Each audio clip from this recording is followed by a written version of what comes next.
नमस्कार, आपके साथ मैं हूं साक्षी जोशी और इस वक्त की एक खबर प्रधानमंत्री मोदी की जुबान फिसल गई, उसी से जुड़ी हुई आ रही है। वो आदरणीय अध्यक्ष जी बोलने की बजाय भाइयों और बहनों बोल गए। आइए आपको सुनाते हैं कैसे उनकी जुबान फिसली।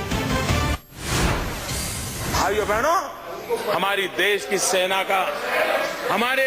सेना उसके जितने गुणगान करे, हमारी देश की सेना का जितना गुणगान करे उतना कम है। भाइयों बहनों, हमारे देश की सेना उसके जितने गुणगान करे, हमारी देश की सेना का जितना गुणगान करे उतना कम।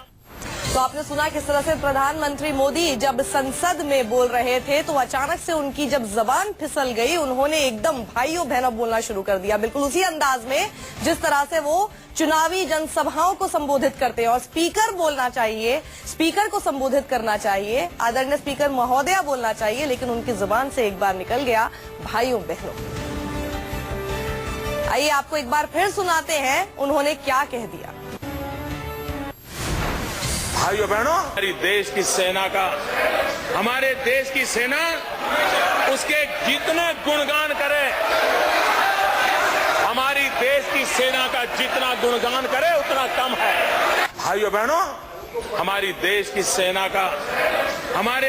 सेना उसके जितने गुणगान करे, हमारी देश की सेना का जितना गुणगान करे उतना। तो आपने सुना कि जब उन्होंने भाइयों बहनों जैसे ही कहा और उसके आगे जब वो बोलना शुरू हुए, उसके बाद विपक्ष की तरफ से हंगामा भी शुरू हो गया, क्योंकि संसद में जब आप मौजूद होते हैं तो स्पीकर को ही संबोधित करना होता है। अपने पूरे भाषण में उन्होंने हमेशा स्पीकर को ही संबोधित किया, लेकिन एक जगह जब उनकी जुबान फिसल गई